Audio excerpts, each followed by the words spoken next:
Hello, I'm Tony Cordato.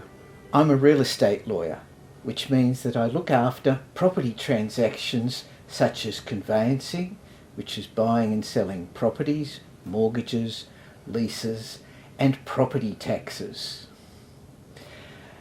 This talk is one of a series called The Keys to Property Investment in Australia. And today's topic is tax deductions for landlords. Now, do you know the best time of the month for a landlord? That is the time when their rent gets credited into their bank account. Do you know the worst time? That's when they pay tax on that rent to the tax office. Today I'll be talking about the Australian Taxation Office's view of tax deductions for landlords, which is contained in this guide called Rental Properties 2002. You can Google it. Can I introduce Bruce Whiting? He's a chartered accountant, principal of Business Artisans Accountants. And Bruce will give us the benefit of his experience of having looked after more than 10,000 tax returns for property investors. Bruce. Yes, thank you, Tony.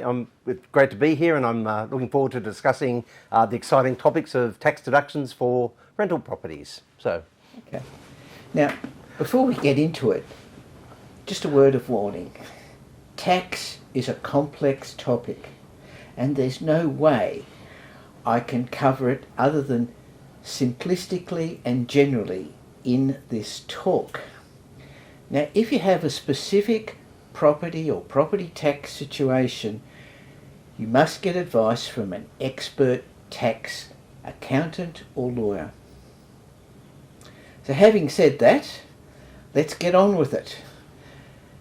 Before we get started, let's think about what income means from an investment property. Firstly, it is rental. Could be long-term rental, could be short-term or holiday accommodation rental.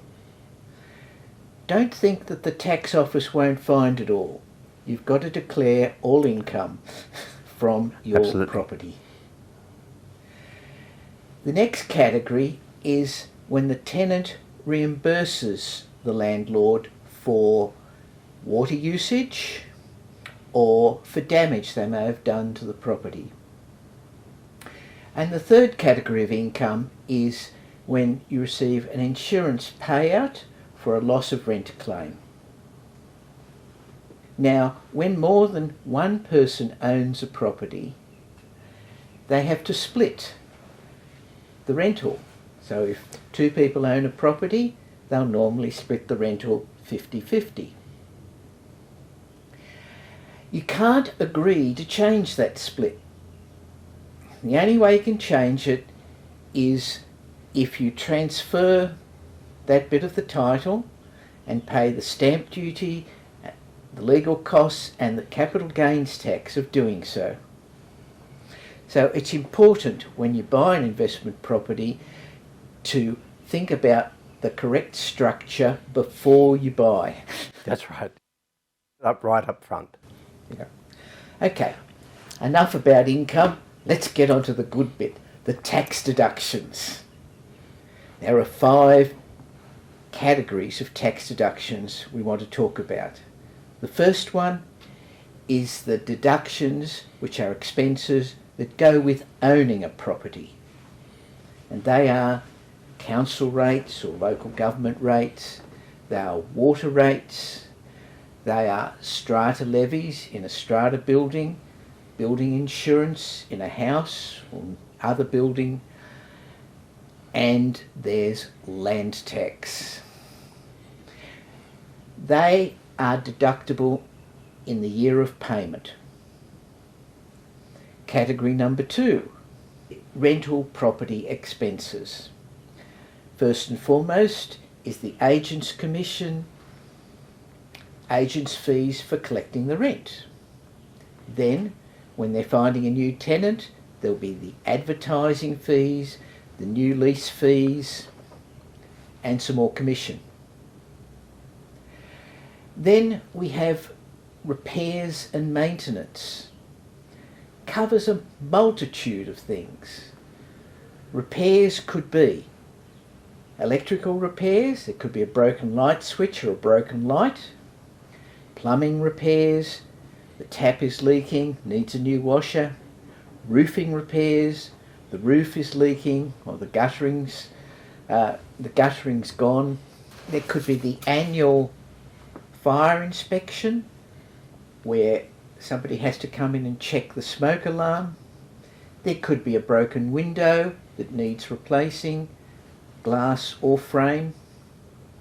There could be just cleaning at the end of a tenancy, or there could be trimming the bushes and trees in the garden, clearing the gutters and so forth. They are repairs. There's a few rules that go round repairs. The first is that you can't claim for repairs to the property when you first buy it to make it habitable, because the cost of those repairs is considered part of the price. Lawyers call it a capital expense. The second rule is a repair is not a replacement. For example, if the stove element breaks and needs replacing, that is a repair. But if the whole stove needs replacing, that is an improvement. The things you do after the property has been rented a while, such as repainting, is considered a repair. And small items, such as changing the locks, as long as they're under $300, can be considered a repair. Now, the beauty of repairs is you can deduct it in the year of expense. But if it's an improvement, well, you have to deduct it over a few years. Yeah. And Tony, the way that I like to talk about that is that I look at it that if you're improving the property beyond the condition it was when you purchased it, that additional cost won't be a tax deduction. It's where you're bringing the property back to the condition it was when you acquired it, and that is definitely a repair. Yeah, so the expression fair wear and tear. Yes, that would be right. It's a good expression. The third category is loans. Well, most people borrow money when they're buying a property. You've got the loan expenses. You can't deduct the loan expenses in the year you take out the loan. You have to deduct them over a period of 5 years, 1/5 per year. That's right. And sometimes if you've got a short-term loan, maybe 1 year, 2 year, 3 year, then you write off the borrowing costs over that shorter period of time. Then we get to the interest. Interest is tax deductible. Now, in a normal 30-year investment or housing loan, the payments consist partly of interest and partly of principal. So you can only deduct part of a normal loan payment, the interest bit. The principal bit is a loan reduction and is not deductible.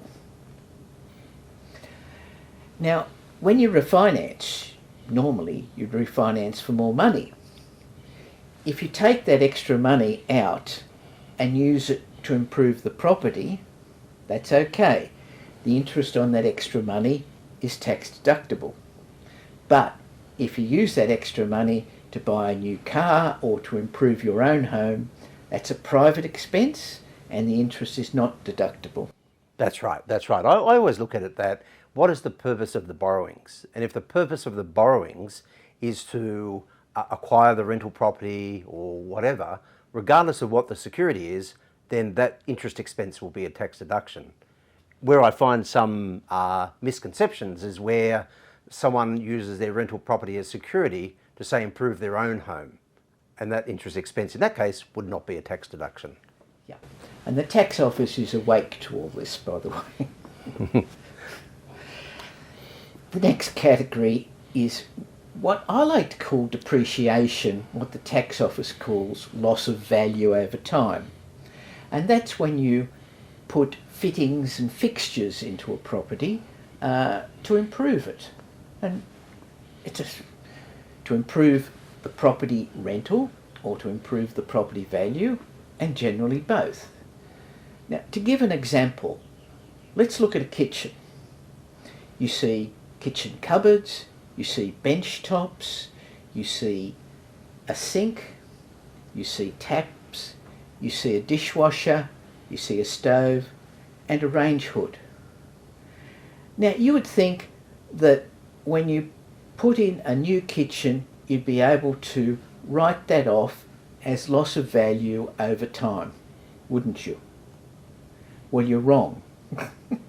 You can only write off the stove, and you write that off over 8 years at 12% of the cost each year.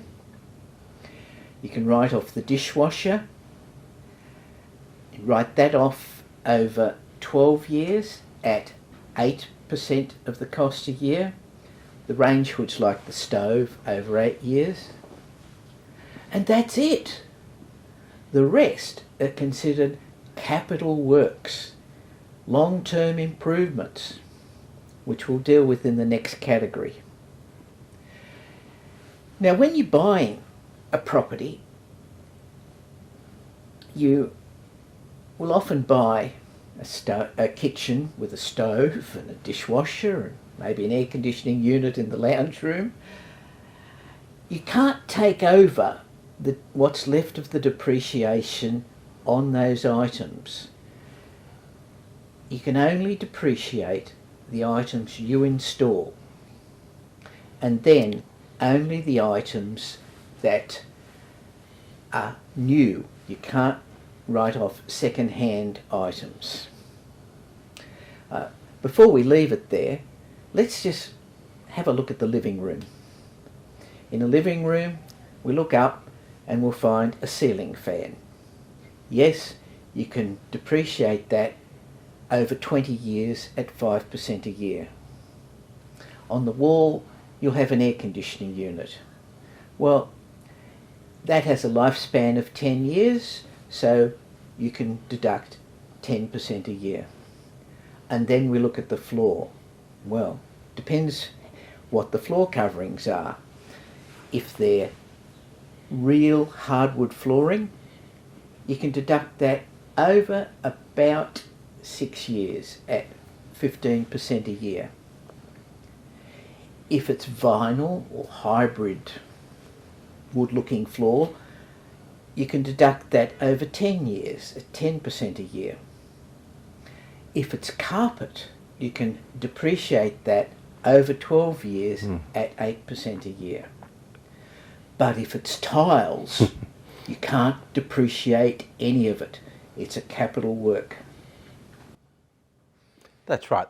Well, but of course, if that tile was broken or a tenant came in and damaged all the tiles, to bring those, remove those tiles and bring them back to the same condition they were when you acquired the property, that will be a repair.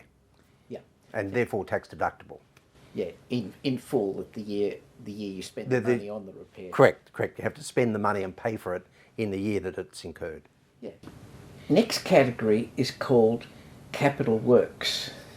Now, this is really intended for the structure of the property, the walls, the ceiling, the roof, the floor, the windows, the doors, all the basic structure.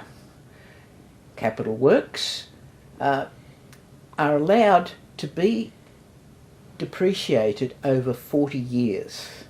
So when you build a house, the tax office says it'll last for 40 years. And what you do is you deduct 2.5% of the cost each year over the 40 years. But that's not where it ends. Anything that's attached to those walls is considered a capital work, not an improvement. So let's walk into the bathroom. Have a look around. The floor tiles, the wall tiles, they're all capital works. The vanity, the mirror, that's a capital work.